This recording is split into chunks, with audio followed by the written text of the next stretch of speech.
What I'm about to say is likely going to upset a lot of people.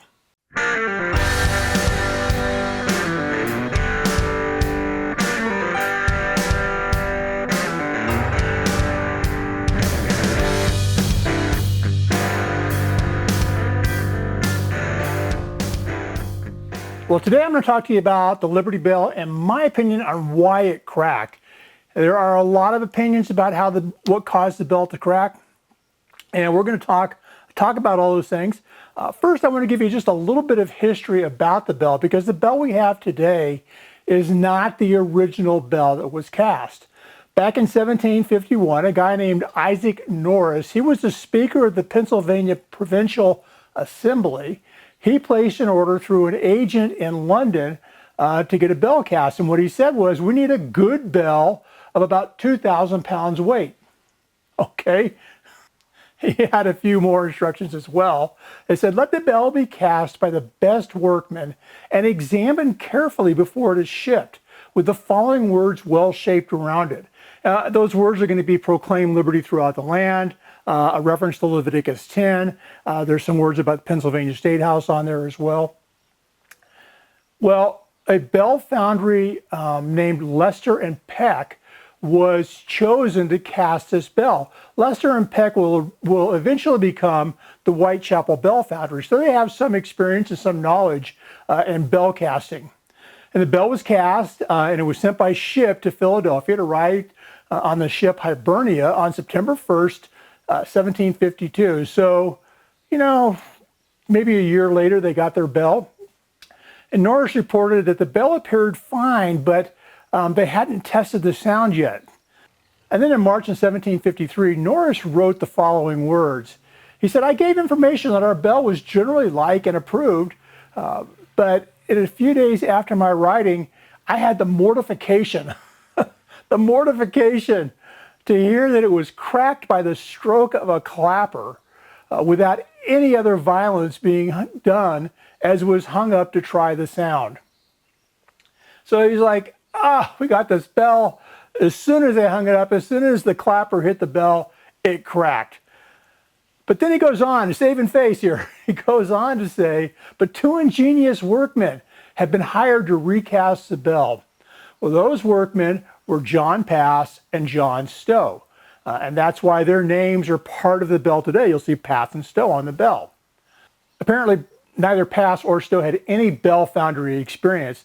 Pass ran an iron foundry up in New Jersey, and the story was he made pots and he made pans, right? Useful items for people, and that's what his experience was in. Stowe, on the other hand, was in an apprenticeship. He had finished 4 years of apprenticeship in casting brass pieces, likely for ships, pieces for ships. So Norris found these two guys that had very little experience, but they could melt metal, and he hires them to recast the bells. It was almost, probably not as bad though, as if he had come to me and said, hey, can you recast this bell for us? They had a little more experience, but not a lot of experience. Anyway, so they take the bell that came from Lester and Peck and they broke it up, and they decided that the ratio of copper to tin was off, and they decided to add more copper to the mix to try to toughen the bell. Now, they might have been onto something there, because in my vast experience, I've made this mistake.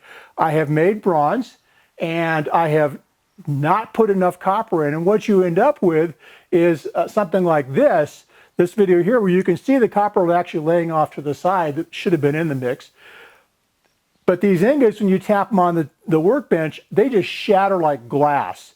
So when you're making a bronze and you don't put enough copper in, I have personal experience that says it will be brittle. Now, how brittle their bell was, who knows, right? Also, what kind of ratio of copper to tin they had, again, we'll never know, because Pass and Stowe melted it down and added a bunch of copper to it. And now, why an experienced bell foundry like Lester and Peck would have screwed this up, would have messed up this ratio, who knows? One would assume that they had a process that worked for them and they would have kind of repeated that process. There is some speculation that they used scrap copper And the scrap copper was an unknown alloy, and it had an unknown amount of copper in it, along with other things. Something for you to think about, all you scrap metal melters. You don't really know what you're starting with. You don't know what you're going to end up with. But back to our friends John Pass and John Stowe. They added about 10% more copper to the mix, and their thought was they were going to make the bell tougher. I used that word tougher a little earlier. Tougher is sort of the antithesis of brittle. Metal can be really hard, but it can be very brittle. Metal that's tough is not so brittle. It's able to stand up to a lot of forces to it, but it's not quite as hard either. Well, what Pass and Stowe might not have known is that by adding too much copper, you can really affect the way the bronze is going to sound when you ring it. And it just so happens I have experience in that as well. I had this video where I made two bells. The first bell I made, I did a 90-10 ratio of copper to tin ratio. I realized my mistake, and I realized, well, I got to make that 80-20. So I made a second bell that is 80-20. And you can see in this video, you can hear the difference. And we will ring first the 90-10 alloy. So let's listen to it as it rings.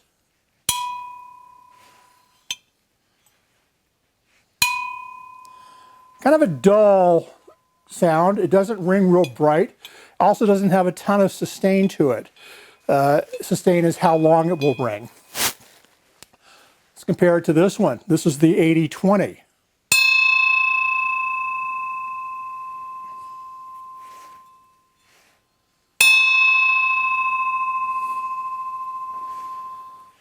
So the first bell was the 90-10. The second bell that actually rang, sang out, was the 80-20. So adding too much copper to bronze will dull it, and it doesn't ring properly.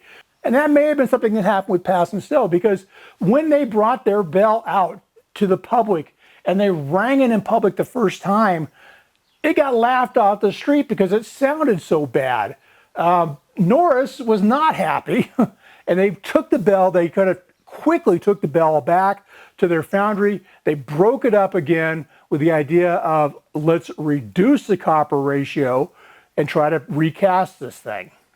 So there is a school of thought out there that believes that Pass and Stowe, rather than adding pure tin, added pewter. Pewter is an alloy of lead and tin. It's got a fairly high tin ratio in it, but it does have lead in it as well. And by adding pewter to the bell, the third bell, what they were doing was also introducing lead into the mix. And today's bell, which is this last bell that Pass and Stowe created, according to Wikipedia, has an alloy that is 70% copper, 20% tin, and 10% other metals like lead, gold, silver, and zinc. Now, gold and silver, you'll find, it's actually in a lot of old bells, bells from 1700s, 1600s, whatever, 1800s. There are traces of gold and silver in those bells as well. So that's not uncommon. I don't know about zinc. Well, apparently, again, I mentioned Isaac Norris wasn't happy. Well, he wasn't happy with this bell either. He didn't like the way it sounded, but he sort of acquiesced and said, it sounds good enough, let's put it in service. That bell, the Liberty Bell we have today, was in service for 80 years before it cracked, or before we started seeing cracks in it or hearing cracks in it. And it was in 1835, when they were celebrating George Washington's birthday, that the crack happened. And the story goes that there was a guy named Major Jack Downing, and he was ringing the bell and saw a bunch of boys walk by, and he invited the boys to come up and ring the bell. He's probably getting tired. So these boys come up and they start ringing the bell. Well, after about a dozen rings or so, they notice that it sounds really bad and really funny. And they stop ringing it, and Major Downing and the boys all start looking at the bell, and they discovered that there was the hairline crack that that we see today, which has been drilled out now. But they saw that crack, and Downing was smart enough to say, we're done. And he sent the boys home, and they stopped ringing the bell. Now, the two main arguments that you're going to hear about why the bell cracked are A, the alloy was too brittle. I'm not a metallurgist by any stretch, but from my experience, 70% copper seems a little low, and I can see where it might make a more brittle alloy than, say, an 80% copper mix. I don't know. That's kind of the first one, right? The alloy was wrong. It's too brittle when they cast it, and that's why it broke. Well, it wasn't too bad because it ran for 80 years. Well, the other argument you're going to hear out there all the time is Pass and Stowe didn't know what they were doing. And they cast the bell poorly. And I think there is some evidence of that, just because of the things that they tried and the way that they tried to fix the bell. Yeah, I'm not sure that they did it. I think they were almost like guessing. Oh, we've heard this, we've heard that, let's go try that. And based on their experience, neither of them was an experienced bell caster. So I think there is some merit to the idea that Pass and Stowe really didn't have the knowledge they needed to make this bell. I also expect that Pass and Stowe followed conventional thought, which was to pour it from the top down, right? They would pour through a sprue at the top of the bell, the metal would come in and it would flow over the tops of the bell. It would fill from the bottom, and then it would fill and start rising up from the bottom as the metal is coming over the top. It would be filling it up and doing that. And quite frankly, that process is still in use today. You'll see modern bell foundries pouring metal down through the sprue around the bell. I'm going to do something called a water simulation of this technique. We're going to try to recreate the technique of pouring water from the top of the bell through a sprue and have it coming over the top of the bell, and just to see what happens. And I know what you're saying, water simulation? What? Well, the truth of the matter is, yeah, we're going to use water, colored water, as a matter of fact, to see how that water flows. And then you're probably also thinking to yourself, well, you dork, Perry, water and metal are two different things, and water doesn't have the same viscosity as metal. Well, that's where you'd be wrong, Grasshopper. In terms of viscosity, they're actually very, very similar. Viscosity is measured through something called millipascal seconds, right? I don't know why it's called a millipascal second. Smarter guys than me have named it, figured it out, and named it that. We're going to use the word viscosity. So water has a viscosity of 1, right? It's sort of like the standard, 1.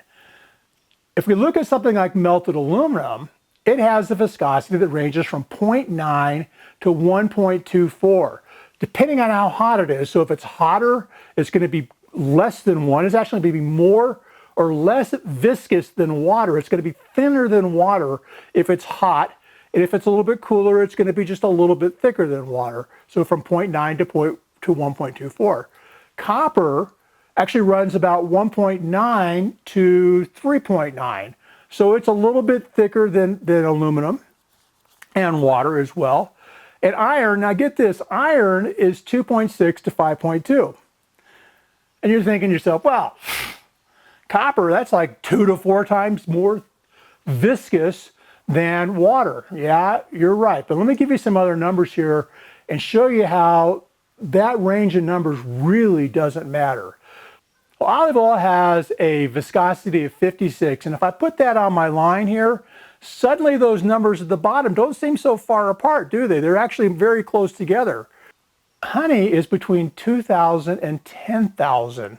That's what the number for viscosity for honey is. If I throw that on there, those numbers down at the end are one number. They're so close together, it really doesn't matter. In the grand scheme of things, between 1 and 5, it really isn't that big a difference in viscosity. And the fact of the matter is, foundries have been doing this for years. They've been doing water simulations for years, so it is a perfectly valid technique that we're about to do. So next, I needed to prepare, in order to do this, I had to make a mold of what we're going to pour our water into. Well, to do that, I modeled up a 2-part mold, and I know it looks like a 6-part mold here, but trust me, when I get it all epoxied together, it will become a 2-part mold. And I printed this on a resin printer using clear resin, whatever it's called, material, I guess, clear resin. I then epoxied it together, and what I ended up with was this thing here with the clear outer bell and an inner bell that I painted white so we'd be able to see the colored water going through. So with the mold finish, I am ready to pour. I've got my main camera set up on the left side of the screen, and my phone is actually recording and showing on the right side of the screen. So they look a little bit different, but the timing will be exactly the same, and you'll be able to see a lot of stuff going on. So when I pour the water into mold, I want you to notice as many things as you can while the pour is going on. So let me pour the water.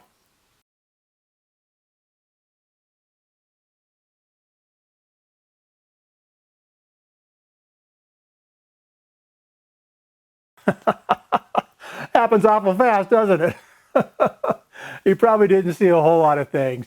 That whole pour takes less than 6 seconds. It's like 5 3/4 seconds from start to finish. So pretty quick, a lot of things going on there.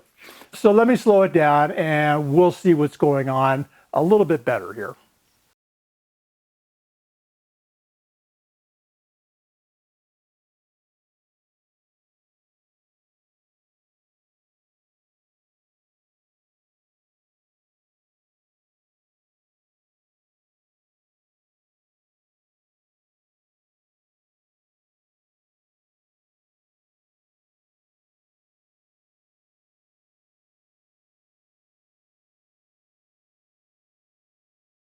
So did you see anything that time?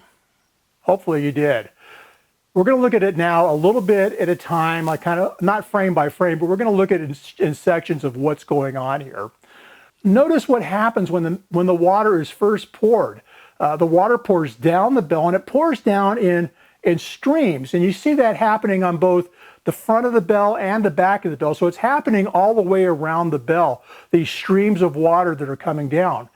If we were pouring with metal, those would become what are called oxide tubes.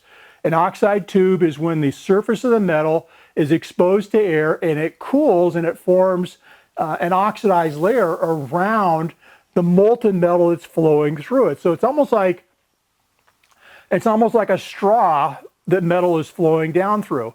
And we see the same kind of thing happening with the water. The surface tension of the water is holding together and the water is flowing down inside of that. Well, oxide tubes are bad, right?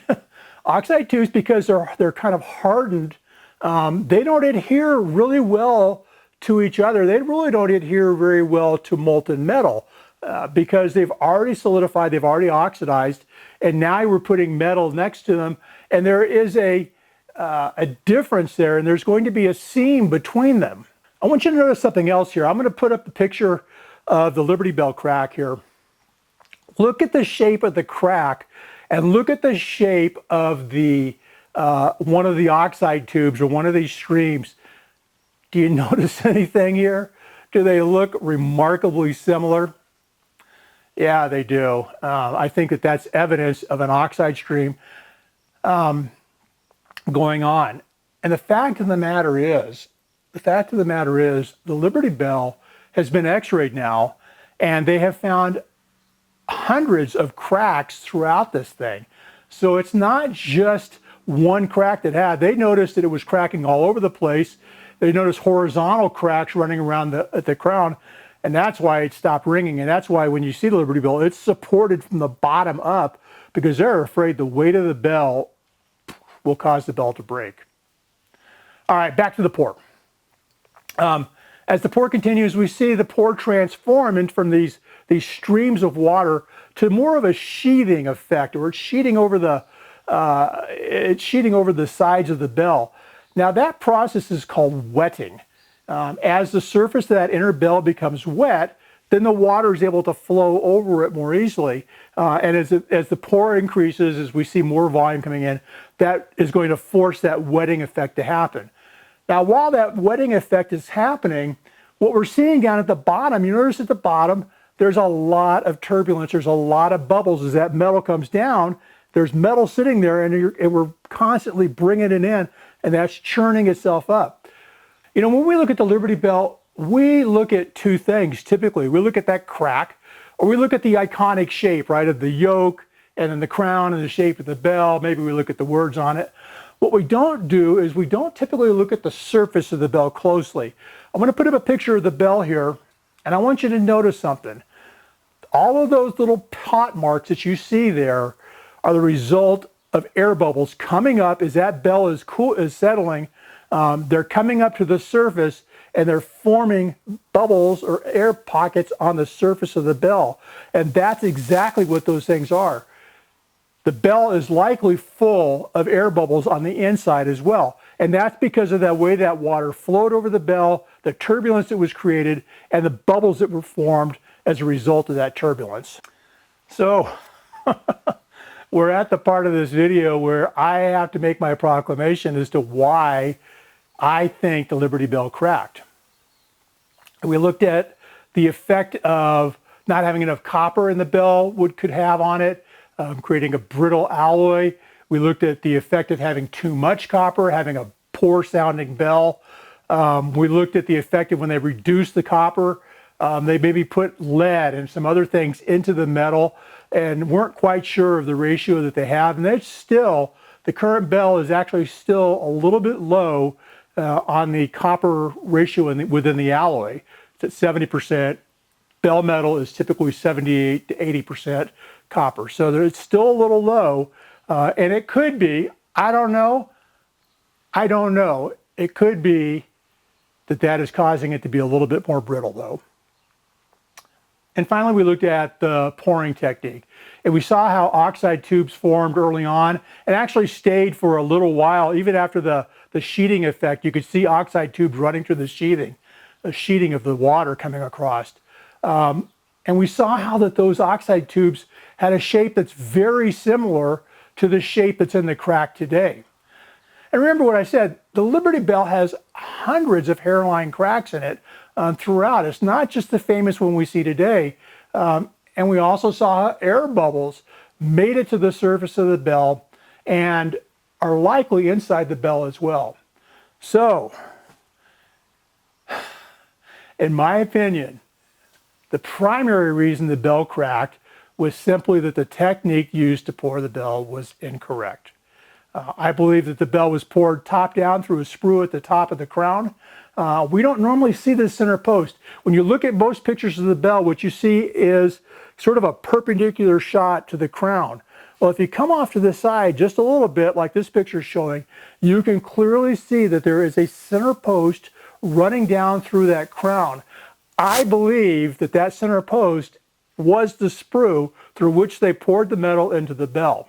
Now, that said, the alloy might have had a contributing factor as well, but I think the primary reason was the way the bell was poured. Now, before you think I'm ragging on John Pass and John Stowe, I'm not. Trust me, I'm not. I think they did the best they could with the knowledge that they had and the materials that they had. The fact that these guys were able to cast a 2,000-pound bell that rang for better than 80 years when their previous work had been cast iron pots. One report I read, the biggest thing they had cast to date was 32 pounds. I admire these guys, first of all, if they were willing to step up and take on the work, and that they were able to create a bell that lasted for as long as it did. So good on you, John Pass and John Stowe. You've got my admiration. And keep in mind that without Pass and Stowe, and even Isaac Norris, we would not have our iconic symbol of freedom today.